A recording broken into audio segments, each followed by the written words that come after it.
And good evening, everyone. How are you? My name is Dr. Lou Matthews. I am the Director of Mathematics and Science here at Urban Teachers, and it's a pleasure to have you with us this evening. Thank you for joining me and Urban Teachers for our free webinar series to help teachers create dynamic, culturally relevant mathematics and STEM lessons. We're really excited about this series. It features a series of workshops, practitioner-based, given by instructors and designed for teachers who are practicing in the field. And it's our hope and aim that you can take some of the ideas that are being shared here, the perspectives and strategies that are being shared here around culturally relevant teaching and culturally relevant mathematics, and share them with your colleagues and in your classrooms tomorrow. I want us to remember, just as we kick off the Create series, and we hope that this is a yearly thing. Culture relevant teaching is a journey. It's this journey, right? And it's tough space, and it's important anti-racist liberation space for our children. And so we're excited that you can be a part of this journey with us. So tonight we'll be talking, our webinar tonight will be entitled Promising Practices for Centering Language in Mathematics Teaching. Next week we'll be here at the same time at 6:30 Eastern. So please spread the word, building culturally relevant mathematics tasks. And on March 24th, we'll be talking about the hope and power of hip hop in teaching math and science. And if you've seen this, the poster that you see on the screen that's been circulated, you can click right on it and it allows you to register. If not, then we'll definitely share a link as well. I have with me an exciting guest that I'm going to bring to the stage to really present and facilitate. Is someone I've worked with over the last 3 years. Her name is Miss Alice Cook. She has been working in education for the past 17 years in a variety of roles. She's taught high school mathematics in the DC area, in Washington State, Honduras, Peru, and Washington, DC. So some international experience.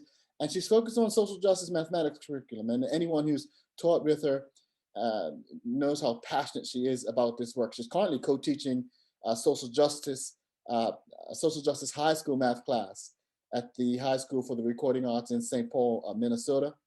And she's probably doing that virtually by way that she's in Baltimore. And she's clinical faculty for secondary math at Johns Hopkins University, where she teaches math pedagogy, math content, and diversity courses, and coaches also secondary math teachers. I want to also say that Alice is a PhD candidate, soon to be Dr. Alice Cook, at the University of Maryland in minority and urban education and mathematics education. Her research is on preparing and supporting teachers with culturally responsive, relevant, and sustaining pedagogy, cultural competence, and humility with, that's a powerful word, humility with teachers, equity in education, and experiences of student populations who have been marginalized by racism and systemic oppression. Alice is also the CEO of Solidarity for Justice Consulting, SJC, which provides consulting services on data and evaluation design. She works with nonprofits to really help them strengthen their social justice service delivery. So if you're interested in contacting Alice Cook, you can contact her either through the chat here or alice.cook@urbanteachers.org for starters. I'm sure she'll be able to make contact with you and share information. Without further ado, I'd like to introduce to you, audience, Miss Alice Cook for Promising Practices for Centering Language in Mathematics Teaching. And I'll drop her bio in the chat during the presentation. This chat is being recorded. Okay, good evening, everybody. Thank you so much, Dr. Matthews, for the introduction. I'm really happy to be here tonight for Promising Practices for Centering Languages in Mathematics Teaching webinar. I'm going to start with a land acknowledgement. I acknowledge the peoples whose land I'm presenting this information from. It's now known as Baltimore City, is Susquehannock, Piscataway, and Nanticoke land. I dropped a nativeca.com, a link in the chat, where you can look up whose people's land you are currently coming to us from this evening. I also want to just acknowledge really briefly, I have a lot of people that I'm very fortunate have mentored me throughout my career and up until this point, specifically for doing the work I'm working on with you today. So I want to acknowledge Dr. Carolina Napovelli, Dr. Rodrigo Gutierrez, Dr. Judith Moskovich, Dr. Lou Matthews, Dr. Tara Brown, Dr. Victoria Maria McDonald, Dr. Beatriz Quintos, Dr. Carrie Coca, Dr. Ebony Terrell Shockley, Dr. Rico Gutstein, Dr. Gloria Ladson Billings, and Dr. Geneva Gay. I'd also like to acknowledge my students in Tacoma, Tegucigalpa, Lima, Washington, D.C., Baltimore, and Minneapolis. Just so everybody knows, I can see you, I can see the chat. So if you want to write things in the chat, I'm monitoring that. And then also the Pear Deck has some points where you are interacting. So I'll ask you to share some things in the Pear Deck. We have a quick agenda. It is a welcome. We're going to talk about language and scope, about emerging multilingual learners. I'm going to introduce you to a self-reflection tool, sociocultural participation perspective, and teacher moves with that, and word problems in mathematics. So we'll be immersed, slightly immersed in a problem, and then I'll introduce a framework for analyzing word problems. We'll end with a Q&A.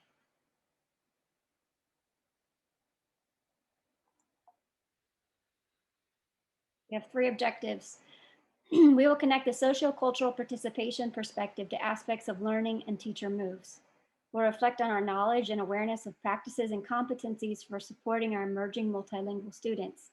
And we will explore a tool to analyze word problems in mathematics. And these 3 objectives align with the 3 components of culturally responsive pedagogy. So cultural competence, so we need to connect sociocultural participation and sociopolitical consciousness. Here, reflecting on our knowledge and awareness, that's a part of cultural competence as well. And exploring a tool to analyze word problems ensures that we're delivering academic excellence, opportunities for academic excellence for our students. Okay, so scope. On this slide, you can respond. Well, you can type your text response. I can see people writing already, great. How have you felt oppressed by language or experienced your language being oppressed? How have you felt empowered by language or experienced your language being empowered? Let's take 30 seconds to let you reflect on this. If you're reflecting in a journal, you can do so there. Or if you're reflecting in the Pear Deck, at the end of this session, all of your responses will be emailed to you.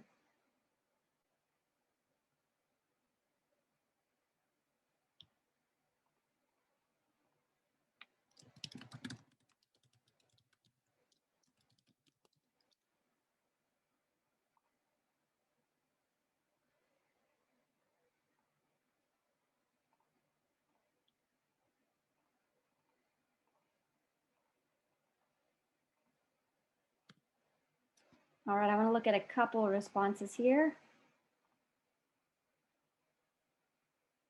I'm going to let some people continue speaking. Alice, I'm hearing a message. Can you possibly send the link to the Peer Deck again as well? Yes, I dropped it in the chat right now. And let me drop it again one more time. All right, I just dropped it in the chat. I'm going to select a few. Thank you, everybody, for who is responding to this and sharing. I'm going to select a few people.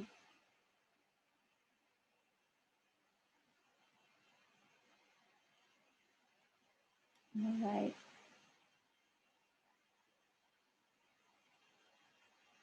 I've been empowered by language through the learning process of other languages, giving me a window into other cultures and allowing me to connect with others I would not have been able to otherwise. I have been a part of the group in power, but I spoke only English, the dominant language. Thank you for sharing. Being corrected and not allowed to speak in AAVE when attending primarily white institutions.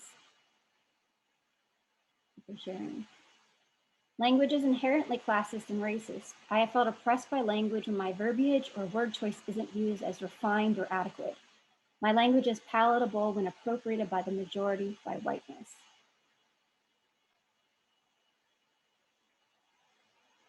I spoke Spanish at home growing up, and I felt my language oppressed by my peers. I used to live in Uganda, and it was the first time I ever experienced not to be fluent in the dominant language. It was a humbling experience and can be a source of empathy for current ELLs in the States.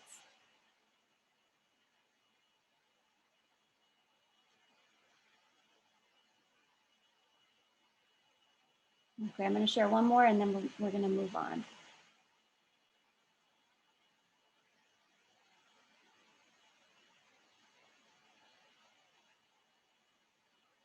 and go choose somebody who's been able to complete their thought, right? I just remember having English teacher in high school, and she drilled in us how there was a right way to speak and write. I remember how unnatural it always felt trying to complete assignments in her class.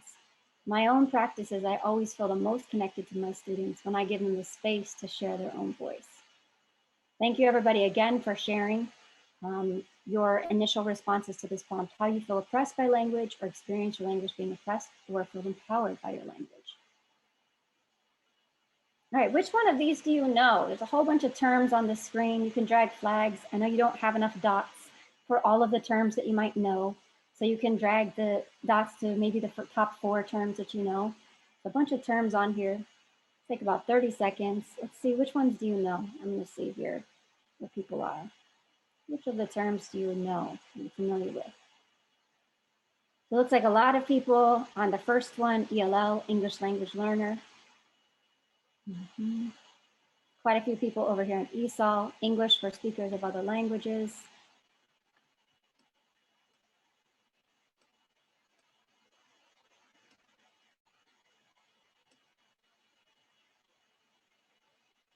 Quite a few people, let's see here. ESL, English as a second language. All right, the ones where I see the least are on long-term English learner and English language development. In about 5 seconds, I'm gonna move this slide. See, a lot of people know about English learner. 3, 2, 1, here I go. All right, limited English proficiency, that's considered to be an outdated term, but you'll see it often still used in policy documents. These are all types of instruction. So ELD or English language development are different types of instruction. So we have ESOL, English for speakers of other languages, ESL, English as a second language, and ENL, English as a new language. These 3 terms are considered to be asset-based language for students, English learner, emerging multilingual, and dual language learners. And since the long-term English learner was a new one, I want to make sure I review that.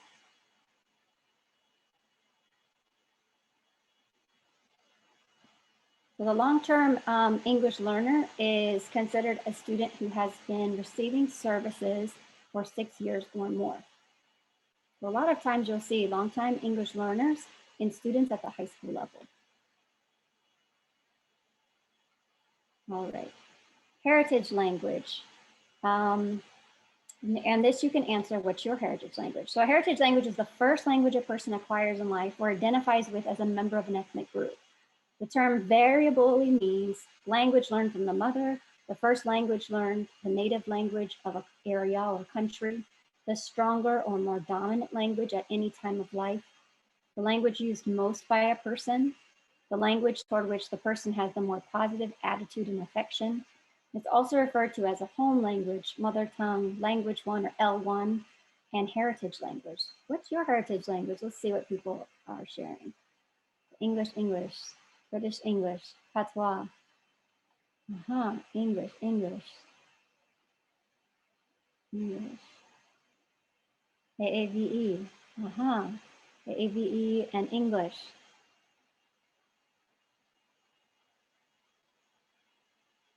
Sanike, I don't know, I'm probably not pronouncing that correctly. English and Korean, New England English, AAVE and English. All of these rich heritage languages in this group.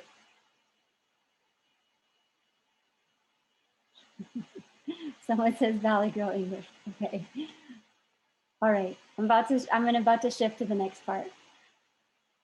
All right, which of the following is not used to determine whether a child is labeled as an English learner and given access to English language development programs? Now, these are some options from across the states.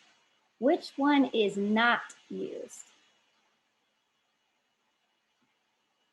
Let's see which one you think is not used.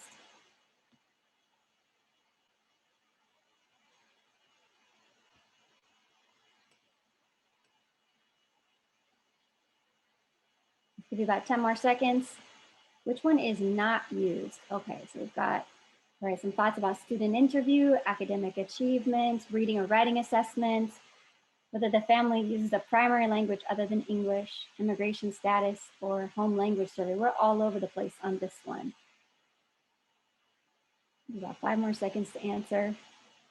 All right, 3, 2, 1, and move on.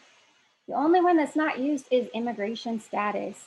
So in Florida, they use a reading and writing assessment as a part of the determining factors for determining whether a child is going to be given access to English language development programs. In Minnesota and New Jersey, they use teacher or parent recommendations as well. In New York, they include student interviews. In New York, New Jersey, Minnesota, Iowa, and Florida, they use academic achievement. So every state has requirements that sometimes the state will defer to federal level or defer to a school board, but there's a variety of different ways that the states determine whether a student is given access to English language development programs. The most common are the home language survey and a language proficiency test. Those are the 2 most common. All right, one more. What's your experience with language in the P through 12 setting? I was categorized as an EL student in school. So for example, I took ESOL classes. I am multilingual, but was not categorized as an EL student in school. My heritage language is English, but I was still categorized as an EL student at school. Or I am a monolingual speaker of the dominant language. I know I'm only giving you one option and you might feel like you fall into more than one option. So choose, if you have to choose one, make a choice. Let's see. About 5 more seconds. 3, 2, 1. All right, so we have one person who says, my heritage language is English, but I was still categorized as an EL student in school. And this is something that happens often, and that's why it's really important that schools are using the correct ways of determining whether a student is in need of English language development type programming or support, and not making just assumptions about students based, especially there's a lot of assumptions that get made, especially based on race or ethnicity. Most people were in the category of, I'm a monolingual speaker of the dominant language. And we have 4 folks who say, I am multilingual, but I was not categorized as an EL student in school. I noticed that in this group that's on right now, because on the people who are watching the recording, there might be people who fall into the first group. I noticed that nobody in this group chose A. All right. From 2000 to 2017, the number of English learners enrolled in US public schools increased by how much? Do you think it was a 25% increase, 100% increase, 125% increase, or 200%? Where do you think we are? 10 more seconds to answer.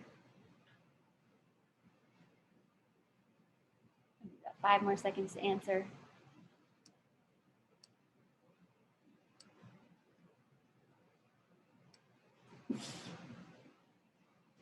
All right, you all are good.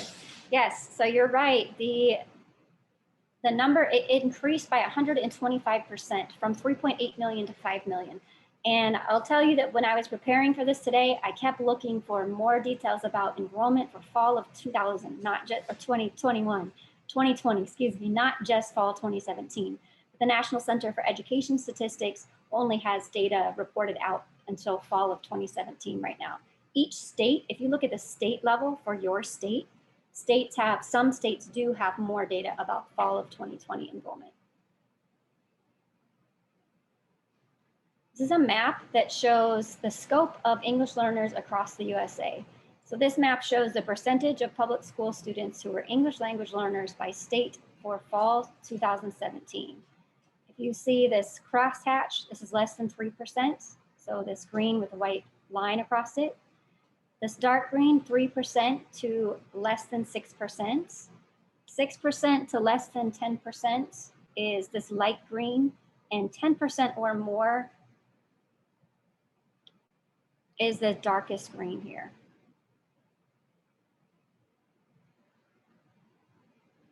So I notice Texas, I notice New Mexico, I notice California, Nevada, Washington State, Colorado, Alaska, this is my home state, all have Illinois, Florida, right? All of these states have, DC, Washington, DC, all have above 10%. And Massachusetts is at 10% exactly. Which of these are among the top 10 home languages of emerging multilinguals in the USA? You can drag your dot. Which of these are among the top 10 home languages of emerging multilingual students in the USA?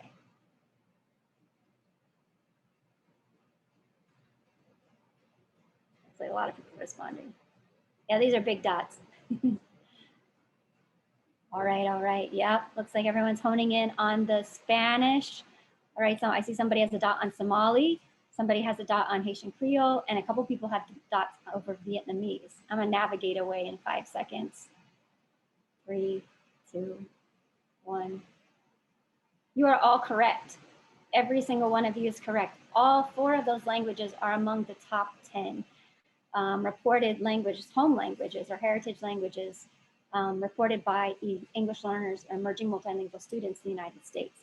I created this graph so you can see the distribution a little bit. So these are the top 10 languages. And then I put some of the numbers so you can have an idea of how many children it is or how many young people it is, not just the percentages.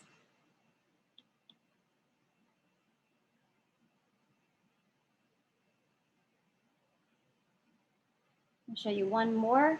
This is the scope, race, and ethnicity of emerging multilingual students. So what this graph shows is the percentage of EL students enrolled in US public schools by race and ethnicity. I'll let you look at that.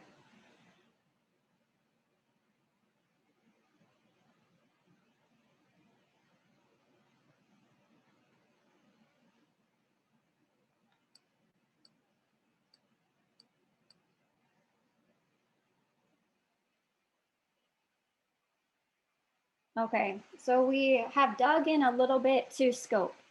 Scope being looking at overall information about how school system determine if a student is going to be receiving English language development services at the school, who are our emerging multilingual students that we're working with and that we're serving. And that's really important to be access and be knowledgeable about these things. It's important to connect to social political consciousness, part of culturally responsive pedagogy. We're going to shift to some of the cultural competence, so self-reflection. I developed a tool, and this is developed from work by Dr. Rochelle Gutierrez. It's a self-reflection tool to provide educators with the opportunity to reflect on the role of language in relation to students' identities in the math classroom and develop an understanding of one's students as individuals in order to build trust. The items are a continuum, emphasizing that as educators, we are both simultaneously learning and growing in our practice. And this is the citation below here. All right, so this is another interactive slide. And with this slide, you can do 2 things. You can drag your dot to where you feel you fall. And you can also reflect for yourself. All right, why did I place myself on the continuum where I placed myself? And so these are a couple of the items from the self-reflection. It's a tool that I'm going to share with everybody. So you can do this reflection on your own as well. So one statement is, when EL students are speaking their heritage language in class, I look at cues such as drawings on their paper or written work to understand whether their conversations are about math. Where do you think you fall? You can consider where you are in your teaching practice. You can think about what you utilize in the classroom for tools for students to express their understanding or their thinking. The second one says, I feel comfortable with my EL students using their heritage language in the classroom, even if I don't speak or understand their heritage language.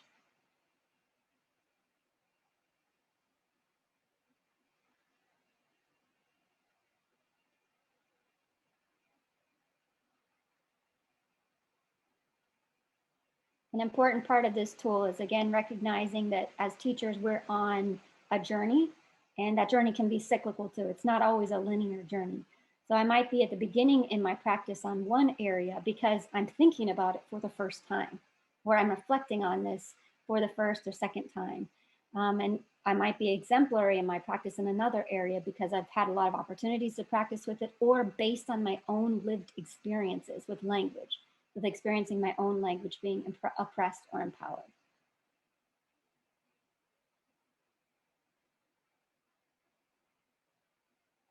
I'm gonna show some of the responses here. Yeah, see, everybody's all over the place.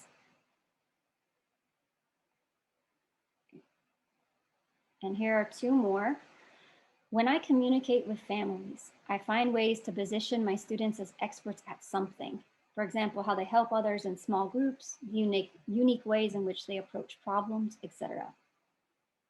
I open myself up and allow myself to be vulnerable by sharing aspects of my personal life and identity with my students. Where do you fall right now in your journey as an educator?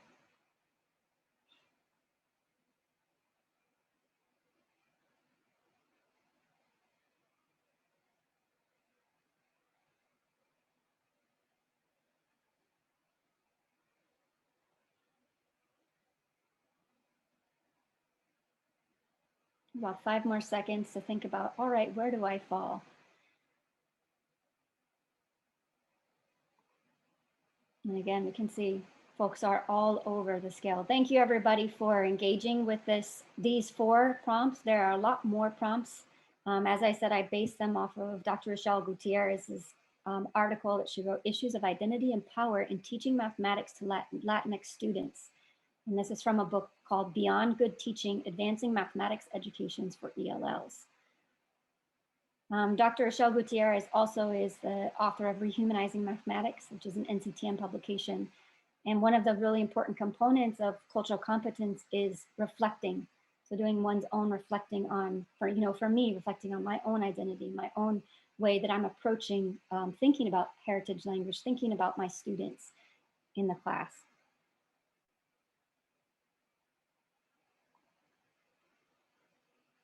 I'm going to introduce some of the main theories about bilingual learners. One of them is a vocabulary perspective, and this says that students lack vocabulary, so teaching should focus on vocabulary acquisition. This perspective does not capture the complexity of mathematical communication. It ignores resources and neglects students' mathematical competence. The multiple meanings perspective, this perspective says students need to learn register. Teaching should focus on developing register and removing obstacles. You can think about register as like the type of language. So being able to speak one way or another. This considers everyday experiences and language because it acknowledges at least that there are different registers for speaking, but it considers them as obstacles rather than resources. So I need my students to be able to speak in this way. Rather than the way that they are speaking, or rather than the way they are using language. The sociocultural participation perspective says that students bring competencies and use resources. Teaching should focus on uncovering and supporting these. This perspective builds on and acknowledges experiences and competencies of bilinguals and monolinguals alike. The sociocultural participation perspective ties really, really closely into funds of knowledge, which is a part of the article for all of my students for urban teachers, part of the article that you're reading for methods 2. This is the perspective that we're focusing on.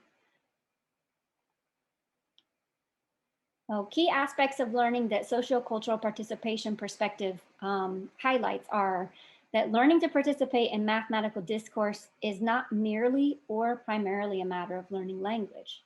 During conversations in math classrooms, students are also learning to participate in valued math discourse practices, such as describing patterns, making generalizations, and using representations to support claims.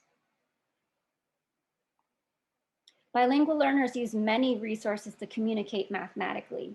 They use gestures, objects, everyday experiences, their first language or their home language, code switching, and math representations.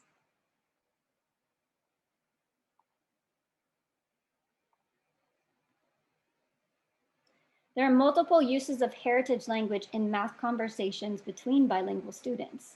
While some students use their heritage language to explain a concept, others use it to justify an answer or elaborate on an explanation or description.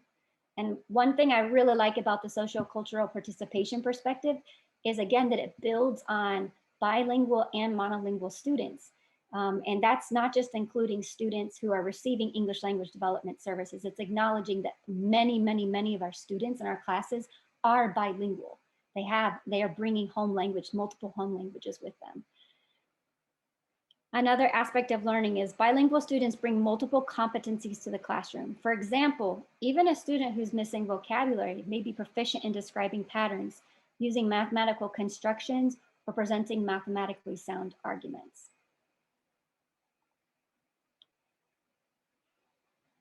Teacher moves with the sociocultural participation perspective. Mathematical discussions, discourse, and congress support all students regardless of proficiency in English in participating in discussions that focus on important mathematical ideas rather than pronunciation, vocabulary, or low-level linguistic skills. This makes me think about one person who shared that I was able to read out loud at the beginning, thinking about being discouraged by their English teacher, being discouraged in how they spoke in class. Also, a teacher move is to use language-rich instructional contexts. Utilize instructional contexts that are language-rich, that require both receptive and expressive understanding. So receptive understanding is I'm taking it in, I'm listening, I'm reading. And expressive understanding is I'm speaking, I'm writing, I'm creating representations. Also, language-rich instructional contexts require students to use words in multiple ways over extended periods of time.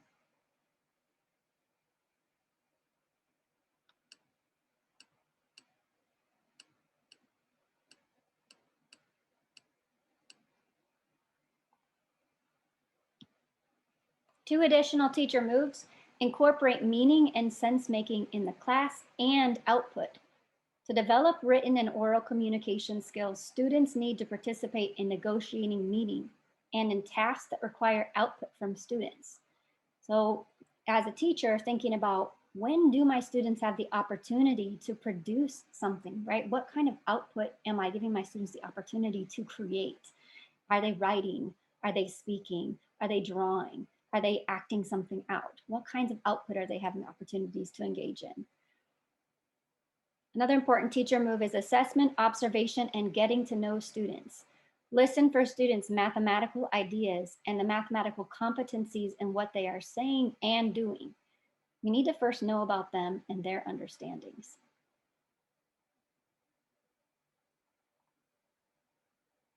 All right, so I'm just making note of the time to make sure that I get to the part, this application part of the presentation. Well, as teachers, we need to think about how are we going to support our students to achieve academic excellence, to have opportunities for academic excellence. And that's something that Dr. Ladson-Billings talks about it as being an important component of culturally relevant pedagogy.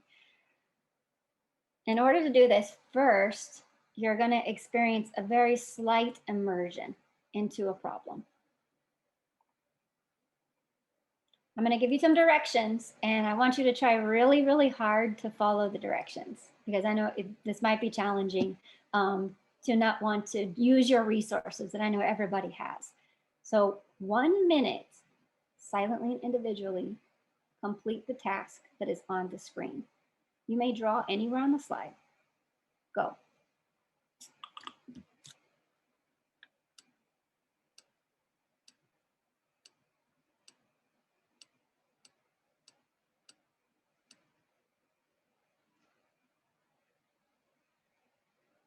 You have 30 more seconds.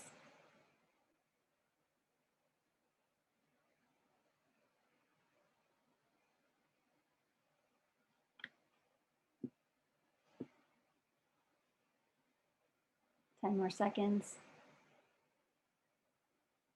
5, 4, 3, 2, 1. I'm looking at, okay, I'm looking at some of the responses here. I see a lot of circles. I see some numbers. Great. All right. How do you feel? Are you in a good place? I'm bothered, but I can still focus. I can't manage my emotions or behaviors right now, super stressed. Where are you? Where are you? Okay, I see people all over the place. I see more people on the top, like the more stressed, 10 towards the 10, above 5 and above, than I do below. Okay, about to navigate away. 3, 2, 1. So this is I'm going to give you strategy 1. Use the graphic organizer. It's called Solve. So you'll see SOLVE to the left here. Use this graphic organizer, this problem solving strategy, to solve the problem. 1 minute, silently and independently. Go.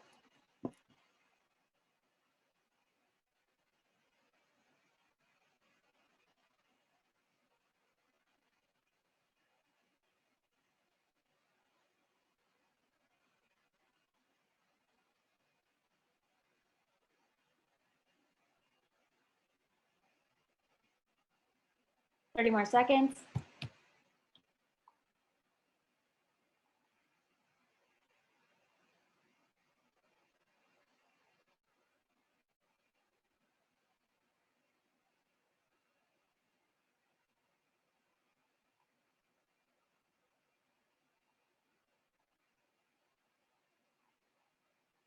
Five, 4, 3, 2, 1.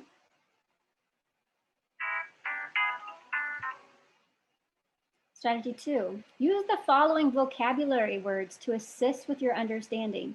You have 30 seconds.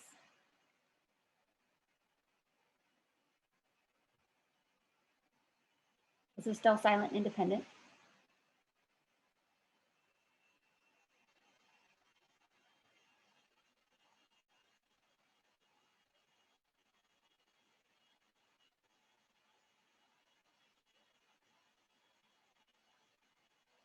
Ten seconds.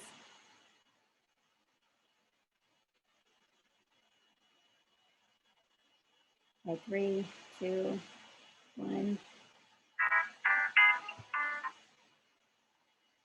I'm curious to see people's responses. Okay.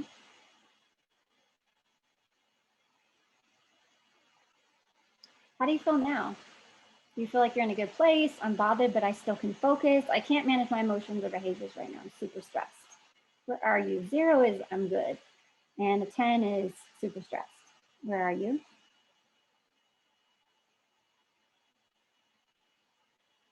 All right, 5 more seconds. 3, 2, 1. All right. Strategy 3, use the chat to solve the problem and work towards a solution. Use the chat. So you can type anything in the chat. You could also text with people if there are folks, if you're in a class and you all have a group chat, you can text with one another, but use the chat to discuss the problem and work toward a solution. Go.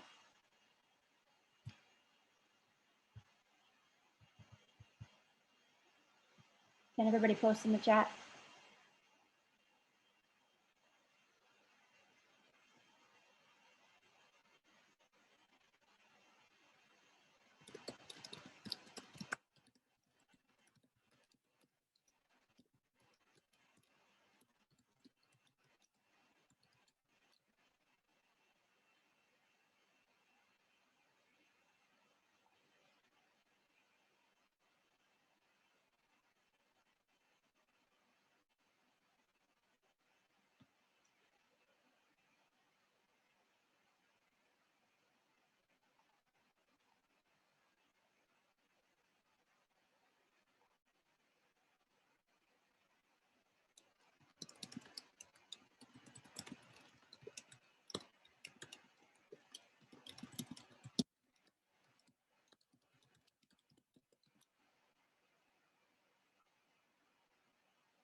About 30 more seconds. I see people in the chat saying things like, okay, what is the question saying? That's great. That's a great question to figure out. What is this problem saying? What's it asking me to do? I see other people saying like, oh, it says something about every week. And let's see, Jasmine said that. And then Erica said 7 rings of gold. Okay, let's see. Kyla says, I'm not sure. I can't say with 100% certainty, but I'm trying to unpack this. Scott says, maybe it's how many cuts would you need to create 1 ring?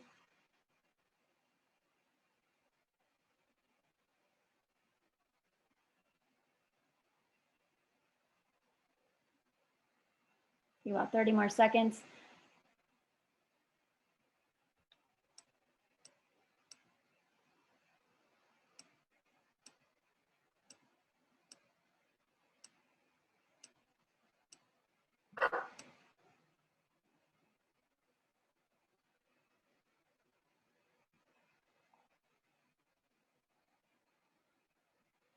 Right, what's your stress check right now? What's your stress check? I see somebody else in the chat saying Pablo is going to pay with 1 ring per day for 7 days. Let's see. Okay. It looks like maybe there are fewer people who are all the way at the 10. I'm gonna navigate away in 3, 2, 1. I really like what I'm seeing in the chat. What is the problem asking you to do? What's the task? So some of the things I'm seeing in the chat. So Pablo is going to pay with 1 ring per day for 7 days. And then Emily says, is it asking them to cut daily or at the end of his stay? What do we think? You can write your response. What is the problem asking you to do? What is the task?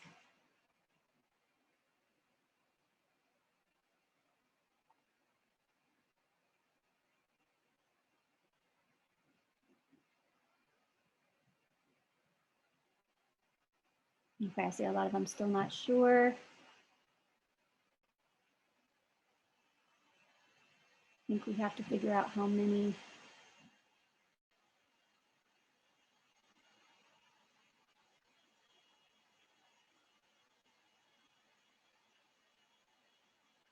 I have no ideas. I'm showing you everybody's responses so that you are able to like look at one another's work since we're all in a virtual setting. Okay. I think 1 ring is cut a day. I think we're trying to figure out how many rings are cut when he starts with 7, loses 1 when he stays with a friend. I'm not sure. But each day Pablo cuts 1 link off the chain. Yeah, someone identified, this is Portuguese. I chose Portuguese on purpose because it's still one of the top 10. But I thought that perhaps a lot of people would have some knowledge of Spanish. Let's see if I know how many cuts. Show how Pablo can make a payment of 1 ring per day, cutting only 1 ring a day. Oh, that's super close.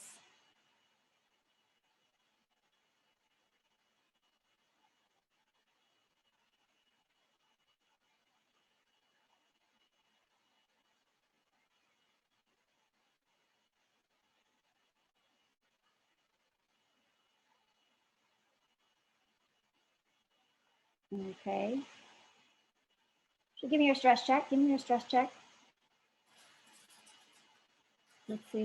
We got about 5 seconds. Okay. I do generally see the group shifting down. Great. 3, 2, 1. All right, so I'm going to use a manipulative. Okay. You can draw or write on this slide if it helps you to think about, and in the chat too. So if I make, you all noticed 1 cut, and someone else also noticed 1 ring per day. So if I cut, I'm going to cut right here. I cut, this is my ring of 7. I cut here on the 2nd ring, and I'm left with 2 that are individual and a ring of 5. Left with a ring of 5. I noticed that one person said that Pablo needs to pay 1 ring per day, and someone else noticed that there can only be 1 cut. So that's one place I could make a cut. So here is a visual. So you can imagine where you could cut so that Pablo can make a payment of 1 ring per day. You can draw on the slide. I'm curious to see where you draw your cuts. Someone cut exactly where I did.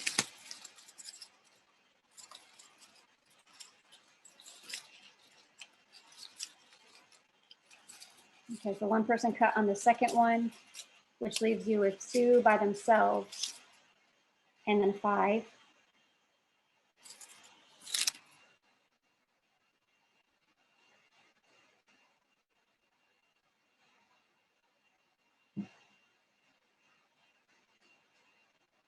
Remember, someone noticed that you can only make one cut total to give 1 ring per day.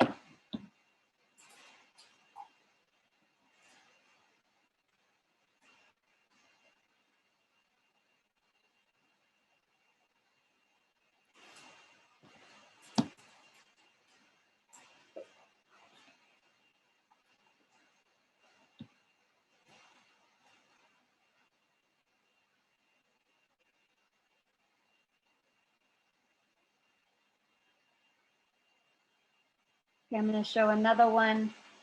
Someone else said to cut the 1, 2, 3, 4th one.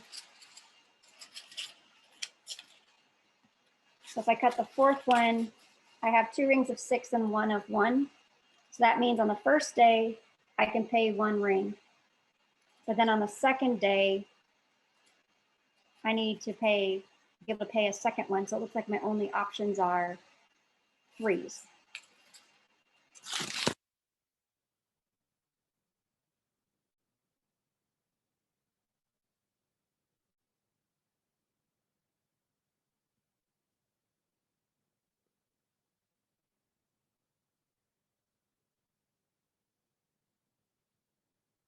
I see 4 people have said, let's try cutting on the 3rd one. So let's see how that would work. So if I cut here, all right. So these are the 7 rings. On the first day, I'm going to imagine you in the camera. I'm going to imagine you are the owner of the hotel. On the first day, okay, here's my ring to make payment. All right. So then on the second day, you have 1 ring already. I still have a chain of 2. So I'm going to switch with you. I'm going to give you the chain of 2. So now you have 2 that has paid for the 2 days for myself. Now it's the 3rd day. I need to make sure that I pay you in another one. So I'm going to give you back this one that's by itself. Now you have 3 days. Now the 4th day, somehow you need to have in your hand 4 different rings. But if I look back at what I had left, I still have a ring of 4 over here. So I'm going to switch with you. So now the innkeeper, you have a ring of 4. On the 5th day, you need to have 5. I'm going to give you back my 1. On the 6th day, you need to somehow have 6. So what I'm going to do is I'm going to take back my 1 and give you my 2.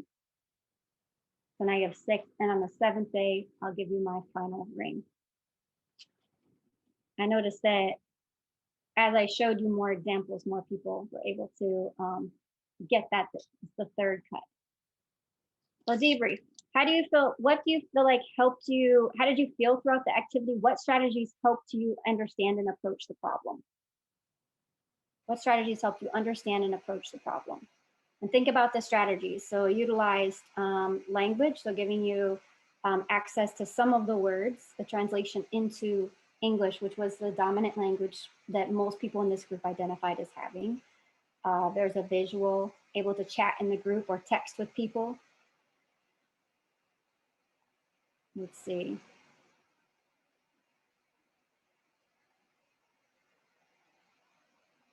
As I realized we were working with Portuguese, I was able to identify keywords and begin translating. Yes, and you all have access. I told you had to do it silently and independently at the beginning, but I didn't necessarily say you couldn't use other resources that you have.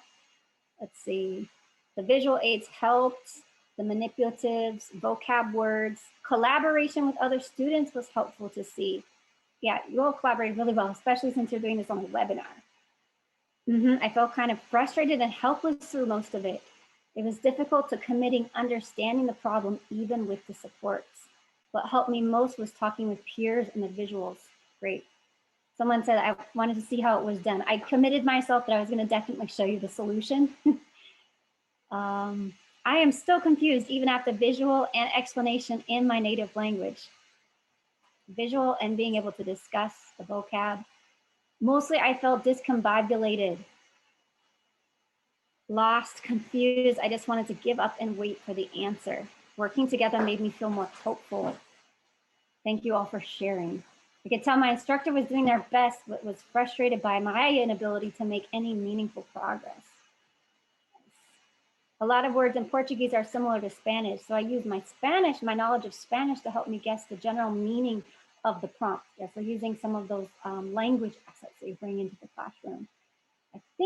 I felt for one brief moment how my EL students may feel consistently. This definitely gave me something to reflect about my own teaching practices. Thank you all, thank you all. Thank you all for sharing. So I noticed people feeling lost, frustrated, and someone even said, maybe this is how my students who are emerging multilinguals are feeling consistently. And I agree. The first time I did an activity like this, my instructor did the activity in Vietnamese, and I felt a lot of frustration. That's why I was asking you about your stress level throughout. So word problems in mathematics.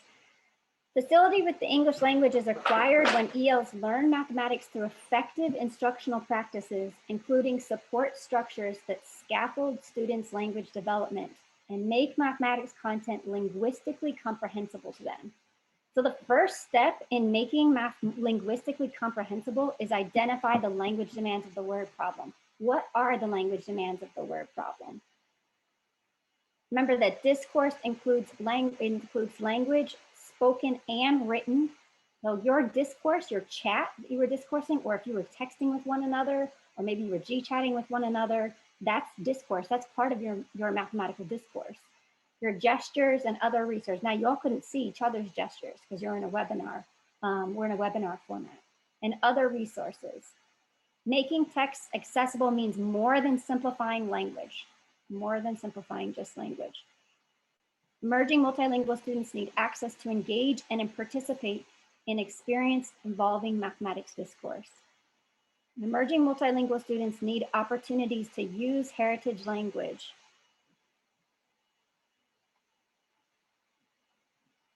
To make sense of mathematics, particularly with word problems. And that's why I intentionally only had you struggle independently for 1 minute or 2 minutes, and then opened it up to at least the chat since we're in a webinar format. So that's really important that emerging multilingual students need to be able to use heritage language to make sense of the mathematics. I'm going to show you this framework really briefly, and then I'm going to jump to the final slide, which I'm going to ask you to rate how well you felt like we met some of the objectives for this webinar and provide some feedback, and we'll have the Q&A. This is a framework for analyzing word problems. So it's basically a way for you to think about, all right, here's a word problem that I have, right? Maybe it's a rich task, like a high cognitive demand task. Perhaps it's a problem that's on an assessment. So these are some steps for analyzing it as an instructor to be able to implement it in a way that really supports your emerging multilingual students. So first you think about what's the background knowledge needed for the task. I purposely selected a task that perhaps many people didn't have background knowledge on because I wanted to have a little bit of that sensation of stress. So I'm sorry I stressed you out on purpose. So think about what sociocultural references or contexts are included in the problem. How could this problem be connected to students' lived experiences or disconnected? That's important as well. And as a note, sociocultural references and practices, those are unique to particular cultures or settings. Then think about text complexity. What multiple use words are included in the problem? So that's how I chose the words to translate on like step 2, because I chose words that were used multiple times in the problem. What unfamiliar vocabulary is included in the problem? How complex is the sentence structure? That problem had very complex sentence structure. The question, what task is the student asked to perform? What is the question they need to answer? Relevant information. What relevant information is contained in the task? What information is in each clause of the task? So you can break down each sentence. What's the relevant information in each clause? Math concepts. Which math concepts are needed to solve the problem?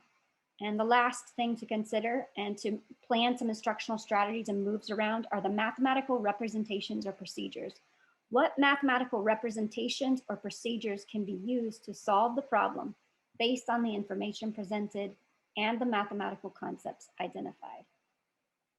Well, thank you everybody for participating and engaging at the level that you did with the Pear Deck and on your own, most likely as well.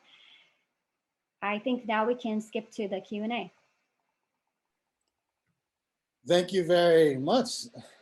Ms. Alice Cook, thank you very much. It's so appreciated.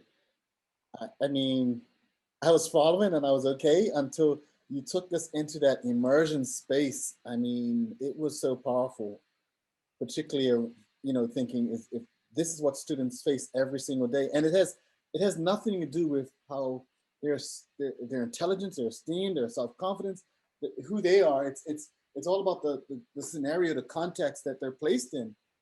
I mean, it just really interrupted my thoughts around in the space. I really appreciate that. Listen, the chat is open for any questions. We have a few minutes left and we'll take any questions.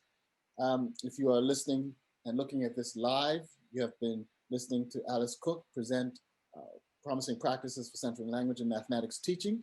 Please drop in a question and Alice will address that question here live. If you are listening to this post live, please submit an email to mathsci, that's MATHSCI at urbanteachers.org or alice.cook@urbanteachers.org. And we'll be happy to get back with you as well. I'm looking at comments. Alice, thank you all so much for engaging. Oh, that's coming from you. Yeah. So no, thank you, Alice. Alice, as we wait for a question, what do you think just the biggest one takeaway you think someone new to teaching, looking at this for the very first time, what's the biggest tomorrow thing they can take away from this? The biggest tomorrow thing. Slow down. Slow down. Yeah. Slow down. Reflect on how am I coming at this? Where am I coming from? What's my perspectives? And how am I supporting my students with this? So just slow down. Brilliant. Amanda says this is a great way to think about ELs in our classroom. The experience. It's important to remember how difficult language is. That's right. Language is good it's difficult on a good day, right? Especially the English language. My goodness. But yeah, no, that's good. Thank you, Amanda, for that. I see a question. Anyone else? Yeah. Oh, I see Pardon, in Alice? the Q&A. It says, do you have additional resources we can use as we become teachers of record? Absolutely. I know that Dr. Matthews and I are putting together a wakelet of resources, and definitely if you are an Urban Teachers resident who's in this session right now, definitely reach out to your faculty because your faculty will have things for your specific state and site. Yes. Thank you very much, Alice Cook. We've run out of time. Thank you. You've been watching the Create webinar series. We'll be here next week when we talk about building culturally relevant mathematics tasks. I'm so happy to work for an organization like Urban Teachers that really opens up the space for new, emerging, beginning, and veteran teachers alike to grow in their practice. Thank you all for coming. Thank you, Alice Cook, once again, and I'll see you next week. Thank you. Bye, everyone. Thank you, everybody.